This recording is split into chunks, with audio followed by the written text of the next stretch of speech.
बोलो श्री नंगली बिहारी भगवान की जय। आज हमारे गुरु महाराज जी का जन्मदिन है। बसंत पंचमी के दिन ही इस धराधाम पे उन्होंने जन्म लिया था और उन्होंने जो है इस पृथ्वी के अनेकों जीवों का कल्याण किया और नया दिशा दिया, जीवन परिवर्तन किया।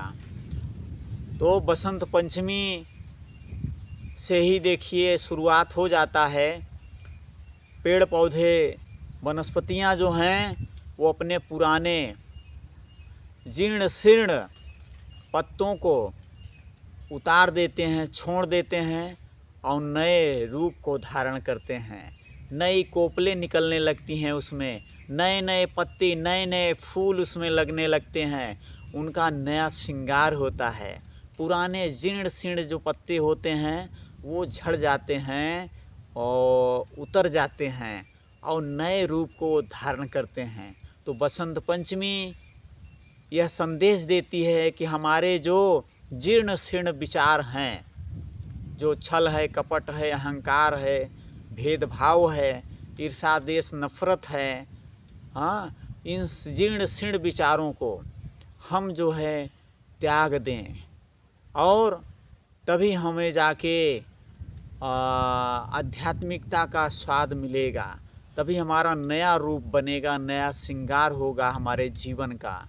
जब तक हम पुराने संकीर्ण विचारों का त्याग नहीं करेंगे तब तक नए विचार हमारे अंदर अंकुरित नहीं होंगे, जागेंगे नहीं। तो इसलिए बसंत पंचमी यह प्रकृति, पेड़ पौधे हमें सिखाते हैं, इशारा करते हैं कि आप जो है संकीर्ण पुराने विचारों को त्यागिए, तभी नए विचारों को आप ग्रहण कर पाएंगे, धारण कर पाएंगे, तभी नए जीवन को आप सजा पाएंगे। तो ये पेड़ पौधे हमें बताते हैं, सिखाते हैं कि अपने संकीर्ण विचारों को त्याग दो।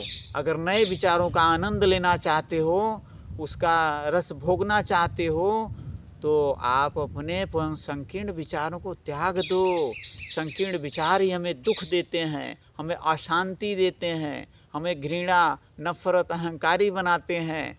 तो इसलिए यह बसंत पंचमी का शुभ अवसर हमारे गुरु महाराज जी का जन्मोत्सव है और उस बसंत पंचमी के ही दिन इस धराधाम पे वो अवतार लिए थे। तो हम आप क्यों ना अपने पुराने विचारों को त्याग दें।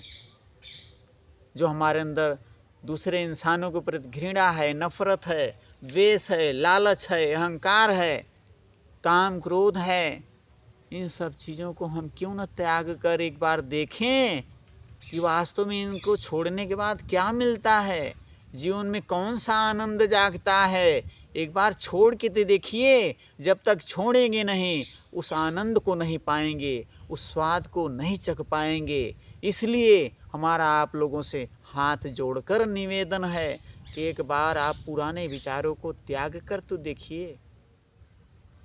संकीर्ण जो जीर्ण शीर्ण विचार हैं हमारे, उनको त्याग कर तो देखिए। देखिए आपको क्या परिवर्तन मिलता है, क्या आनंद मिलता है, कौन सा खजाना मिलता है। ये पेड़ पौधे भी हमें सिखा रहे हैं, शिक्षा दे रहे हैं। हर चीज़ों से शिक्षा लेनी चाहिए। दत्तात्रेय जी महाराज 24 गुरु किए थे, जिनसे वो अच्छाई पाते थे उस चीज़ का उसे गुरु बना लेते, गुरु मान लेते थे कि ये अच्छाई हमें इससे मिली, इसलिए हमारा इस बात का गुरु हुआ।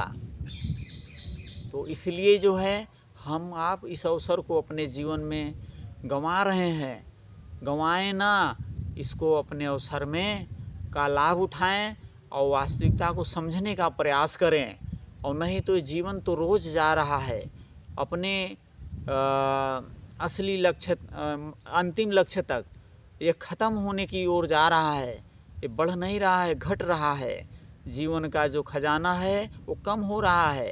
तो इस ख़त्म होने के पहले इस सच्चाई को समझ लें और अपने जीवन में धारण कर लें और पूरा आनंद ले लें, इस जीव का कल्याण कर दें। जिस कल्याण के लिए आप इस धराधाम पे आए हैं उसका कार्य पूर्ण कर लें। नहीं बाद में जब इंद्रियां काम नहीं करेंगी, हाथ पैर आँख कान काम नहीं करेगा, तो हम कुछ नहीं कर पाएंगे। अधीर्ज हो जाएंगे, लाचार हो जाएंगे, फिर हम जो है कुछ नहीं कर पाएंगे। हमारे हाथ से हाँ मौका निकल जाएगा। तो मौका जाने के पहले आप इस लाभ जरूर ले लीजिए। संत महापुरुष से तत्वदर्शी ज्ञान महापुरुषों से तत्व का ज्ञान लेकर आप सीख कर उसका अपने जीवन में आनंद ले लीजिए, इस जीव का कल्याण कर लीजिए। यही हमारा आप लोगों से निवेदन है। बोलो श्री सद्गुरुदेव भगवान की जय।